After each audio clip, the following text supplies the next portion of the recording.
I think it's important to note that Section 124 notice pertains to the dwelling. And me as a geologist, I get quite nervous because I understand that you spend most of your time in your dwelling. But there's a fact in a case in our earthquakes where somebody had a rock protection structure and he was outed and suffered the consequences, the fatality. So I'd just like to emphasise the fact that even if we go for a rockfall protection structure, it's designed around the Building Act and it protects the dwelling. It doesn't protect the whole property and the risk around that. So it's not the cure-all that everybody thinks it may be. I understand that, but I guess, part of the frustration for local residents is the fact that you've got the government and council having different assessments, and actually the whole complication around, now you've got the district plan coming in. So, people just get totally confused about, what processes are being used to make these risk decisions, and we've S124 a whole bunch of people. So we hear that there's wider analysis done, but then there's site-specific analysis that has to be done in certain cases. So it's hard for people to understand because it feels like things just keep evolving and changing. In terms of the risk, if the landowner is prepared to bear that risk, why don't we just let them do that? Because legally we can't. Yeah, but legally we can get them to sign something. No, legally we can't. And I mean, perhaps, I don't know which solicitor is in the room, but it's clear that council cannot contract itself out of its legal liabilities. So we have liabilities under I can understand that, but is there a way around that in terms of the landowner coming with a legal representation of their own? Well, I think we would advise you no, there's not, and you may have one landowner telling you that the property may be sold. Does the next landowner understand and hold that? And ultimately, as has been proven in case law, the council cannot invite people to sign themselves out of the responsibility the council has under the legislation to protect people. It's very, very clear. I guess duty of care is always it's never a fixed point, is it? So I suppose the question becomes who is prepared to actually sign that risk over to a third party. It would not, I would respectfully say, not be staff acting under delegation. Hold on, let's give an example here. So if we look at the post-earthquake environment, where people were not allowed back into their buildings in the city, yet lots of people went back in and got their stuff out. We had the case in San Francisco where they dealt with that by having a waiver that residents could sign to go back into their building, but they waived their rights under the duty of care from the local authorities. So could we not develop something like that for individual landowners who are prepared to do mitigation, but are prepared to wear the consequences? And of course, if they ever sold their property, that would be quite clearly indicated on LIM and other information. One of the issues is around societal risks, so third parties, the postman. I work with the fire services and the police. So in the event of an emergency, they are going on somebody's advice. So in these areas, we will willfully be putting them into a high-risk situation that they would not necessarily have an agreement with. So there's all sorts of knock-on effects, visitors, etc., that unless you formally gave them a risk assessment, every time, they will become unwillingly in that hazard. The life risk is calculated 1 in 10,000. If I'm driving down Marston's Road, I'm actually at greater risk on that road than many other roads in the city because it's been identified as the 5th riskiest, I think. It's an interesting because it seems the Kiwi appetite for risk is a factor of 10 more than other places in the world. Anywhere else, most Hong Kong, Europe, etc., if the risk is deemed higher than 1 in 100,000, that's deemed intolerable generally. That's 10 to the minus 5. So that's we like 10 times more risk, essentially, is what we're saying. Tim? Just an answer to Raf's question with regards to get people going into buildings following the earthquake. We went into 2 buildings following the earthquake to get equipment out. It was done under, with permission from emergency services, done under their supervision and with a time frame. So they were very, very strict and clear, and also the roads we could use to get in and out.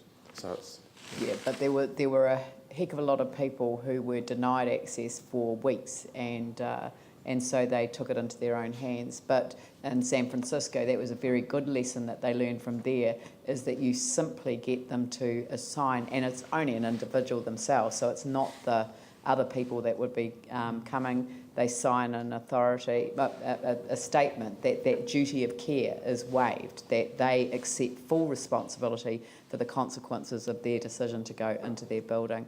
And I know that, you know, I mean, business people have risk running in their veins. That's why they're business people. So it would have been quite a simple thing to address. And maybe if that's a learning out of the Christchurch situation post the earthquake, is actually to trust people to take on that risk for themselves. And maybe that's a conversation that we need to be having as a city, is what are risks that are, you know, because we can talk about risks that are assumed by individuals, but sometimes the consequences are societal. So, and that's where you're talking about living in an area of known risk. Is that something that we simply transfer the risk of something happening to the wider society? And I just think of the beachside, well, the cliffside properties, very mansions built on cliff sides, and as soon as some coastal erosion starts to appear, pressure goes on the small local council to meet the cost of it. And that's because, you know, when I was when I was in opposition spokesperson on civil defence and emergency management, when I went round the small district councils to meet with civil defence, they always came with a planner, because they knew very clearly the clear connection between planning decisions and the emergency response after either erosion or after a disaster. And if we think of what's happened in the east side of Christchurch in terms of building in areas where there was known risk in terms of liquefaction without any suitable ground preparation, we know the price that we all collectively pay for those poor decisions. Andrew, I forgot your name. That's all right. I just wanted to drill down into a couple of the issues that have come up around the cost share agreement, and it might be that this is legal advice or someone that's got some expert knowledge of the cost share agreement. The transfer of the 50% of the land adjoining council reserves to council when that land has been red zoned. It was mentioned that the spirit of that was to improve access to the reserve. Now, is that actually noted in the cost share agreement, or does the cost share agreement simply say that 50% of the land will be transferred to council where it joins a reserve? Because presumably what we choose to do with that land after it's been transferred to council is entirely our business, and if the agreement says it's to be transferred, then it's to be transferred regardless of what the future use of that might be. So that's my first question. And then the second question is around the cost share, stating that if a suitable rockfall protection solution can be found, then that would potentially override the red zone offer, or could override the red zone offer, and the cost of that would be shared between the council and the Crown, so both parties would contribute when this is agreed. And I mean, there's an argument as to the construction of that agreement. I guess you could look at it from a technical viewpoint, that if it's agreed technically that this is feasible, and the council's geotech and the government's geotech agree that that's the case, or where it's agreed by the minister, and obviously the minister has withheld agreement. But if the minister has withheld his agreement unreasonably, as in there's no good technical reason why the process couldn't go ahead, the rockfall protection structure couldn't go ahead, is there a concept of reasonableness here that the minister can't unreasonably withhold agreement? I probably can't answer that question. I suppose, sorry, I'll rephrase that. You asked a question that drills down into the legal technicalities of the agreement, and that would need to be a properly considered answer before staff could offer that to you, particularly in regard to that second question. So, you know, what is reasonable, what's unreasonable, what's the attitude of the minister? I think I suppose all I would say is at the moment it's clear that the minister has fundamentally built his contribution to the Port Hills based on the 50% buyout option, and that's his fundamental platform. So I suspect that what would get him to depart from that would have to be something very, very significant. And that's been reflected in his consistent comment to us about the use of the red zone land.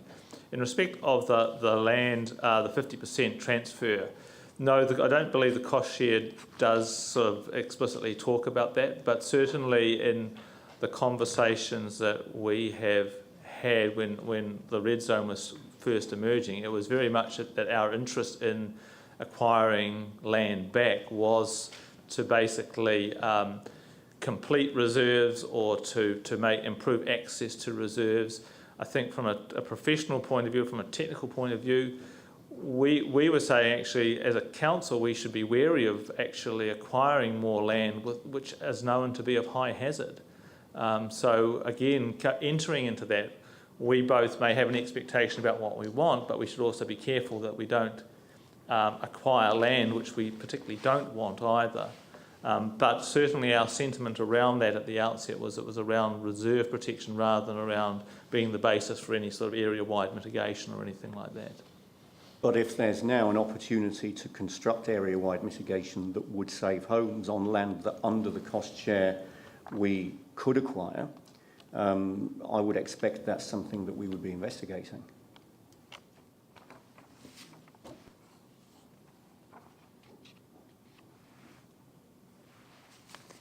Is that a question or a statement? Or slightly rhetorical? It was a statement rather than a question, but I mean, if you've got some comment on it, I'd welcome the comment. I think I go back to where we were with the principles of what we're talking about. The fundamentals is that we don't want people living in areas of high hazard.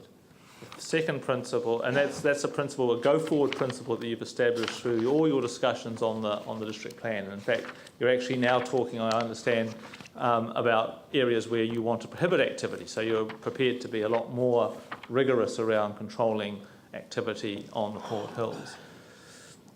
The residential, I suppose the solution that we've come to around giving solutions to individuals is where we are using individual rockfall protection structure. As the Mayor's alluded to, over the passage of time, the number of properties, so that the ability to benefit a large number of properties has eroded simply because people have chosen to avail themselves of the red zone offer. So the numbers have decreased considerably. That seems, in my view, is to say actually, so we're left with a limited number of opportunities to look at where you can put area-wide mitigation. That's what Council asked us to do. We've done that. Yes, if you had, as we've said before, if you had additional land in there, some of the numbers might change. But I still think that fundamentally, where we're talking about a limited number of potential beneficiaries, the individual rockfall protection structure policy is still the most appropriate response by Council. Can I just run through the on 1.2 the things that we asked for in the report.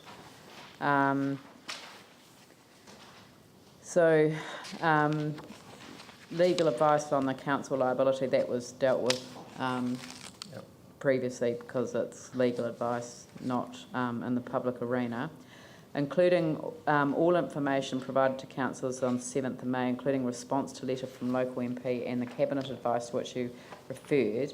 That wasn't cabinet advice, it was the advice to the Minister for Canterbury Earthquake Recovery. That's what's been attached, so I presume that's what it's referring to. Have we got the response to the letter from the local MP? Did we reply to it? That I don't know. It came to the mayoral office, so and I'm not sure that we haven't replied to it. Okay. So Peter's just advised we have met with Ruth subsequent to that meeting, and we have canvassed that letter with her. Right. Yep. But also, we don't have the information around 1.2.3. which was Well, I was just going to go through that. Yeah. excluding expenditure to cover Crown-owned property, and we probably should have put it in there, but I think we also mentioned in the debate vacant sections as well. We've So got- in relation to 1.2.3, attached to the report is the detailed cost benefit analysis that Dave King did. But what we looked at doing was then seeing what, I think what you were asking for previously is what would happen if one was to those cost benefit, to that cost benefit analysis, if you were to add back into the mix the red zone properties. And the challenge that was presented when we looked to doing that was that the designs that we had come up with were predicated on the numbers of available properties. So if you start to put more red zone properties back in, you change the design. So the easier thing was, and we just have to get it organised, but we could have shown you what was done in 2012, which probably was probably more useful than tinkering with that.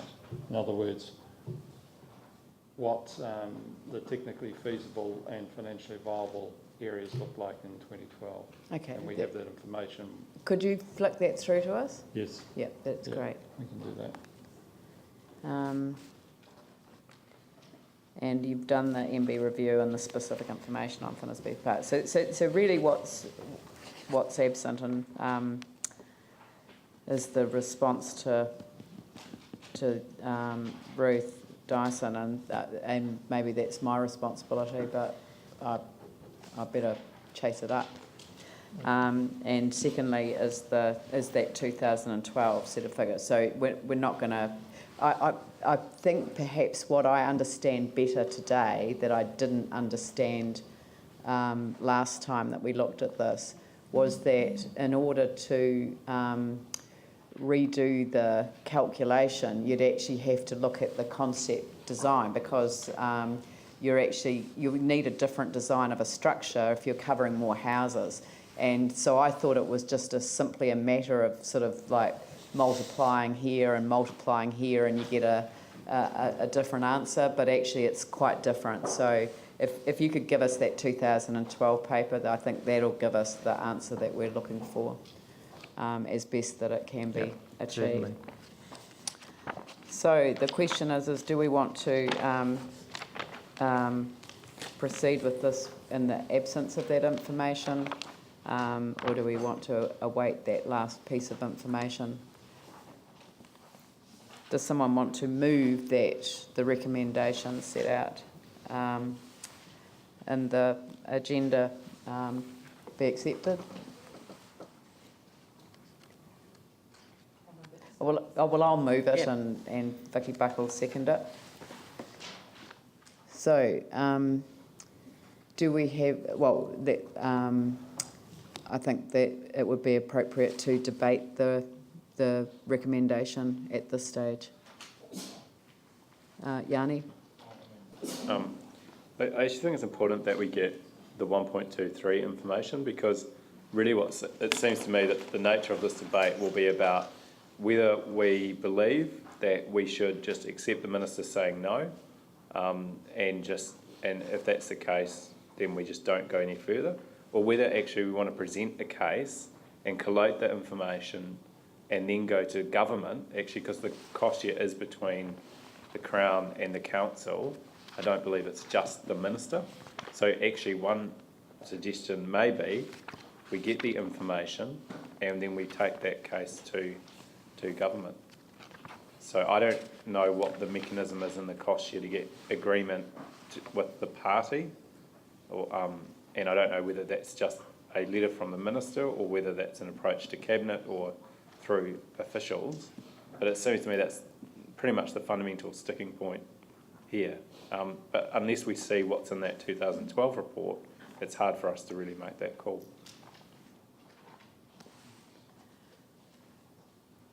Phil? Actually, because this is so important, and well, I do support Yanni, particularly because this whole issue is so important for these residents. And I think we do need to know that information as well, so that we as a new council are fully covered around the technical feasibility and the financial viability as per that previous report. Andrew? Yeah, absolutely support what Councillor Johansson and Councillor Clearwater have said. I believe we need the information from 1.2.3 before we can make a positive decision on this today. Well, I understand why that is the case, but what I've heard is that there are people out there who've been waiting for something which is a vain hope. And I don't believe, having read now the mitigation framework for Port Hills properties that was presented to the Minister for Canterbury Earthquake Recovery back on the 7th of September 2012, that there is any hope that the government will change its position on this. And I think that it's unfair to our... I think it's unfair to continue for another report that will change nothing. And the deadline for the red zone offer is rapidly approaching, 31st of August. We have a district plan review, which we're referring to the Minister for comments before it is publicly notified and referred to a hearings panel, which will raise all of the issues that have been raised here today. And we've made a set of recommendations in that area about development in an area of known risk. So I believe this has to come to an end, and I don't know that it's really fair on people that we wait for another report that at the end of the day will show what could have been but will never be.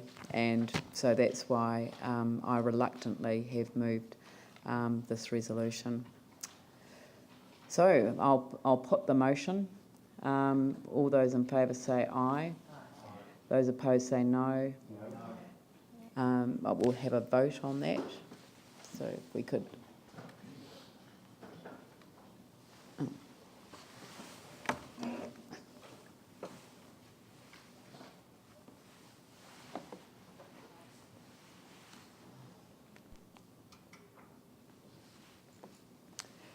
Well, that is an even. So that means that the recommendation is lost, and it's the status quo. So could I ask officials? I don't think I need to move a resolution to provide the 2012 information for the next council meeting.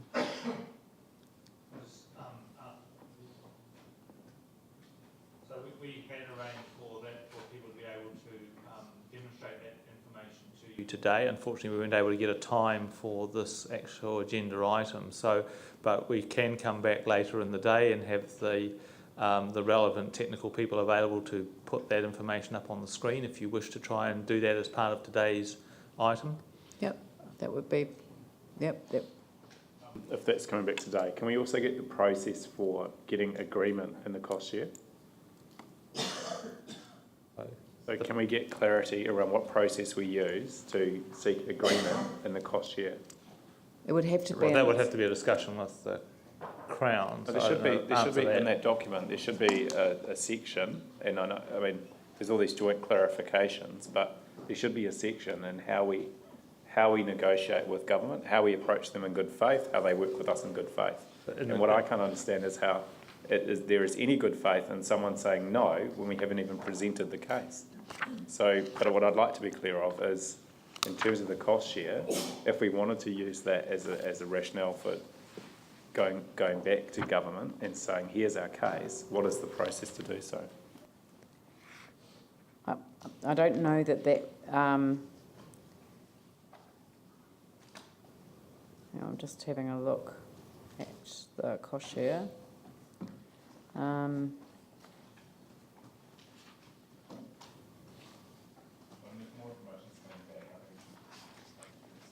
I don't know that the staff are in a position to answer that, because nobody can understand why that provision is in there. I suppose, that's the question. Maybe if you could Well, just... I'll go and have a look and see what we can come If you up could with. find out what the intent of that particular provision was in light of the earlier decision that the Minister had already made. It may be that it was it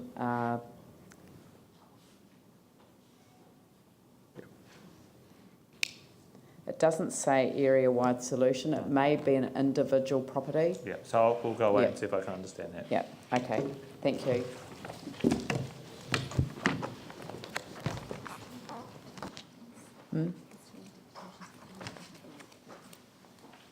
Oh.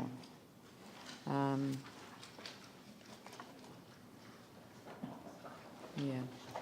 Okay, well, look, we might as well adjourn for morning tea and return here at 11:05.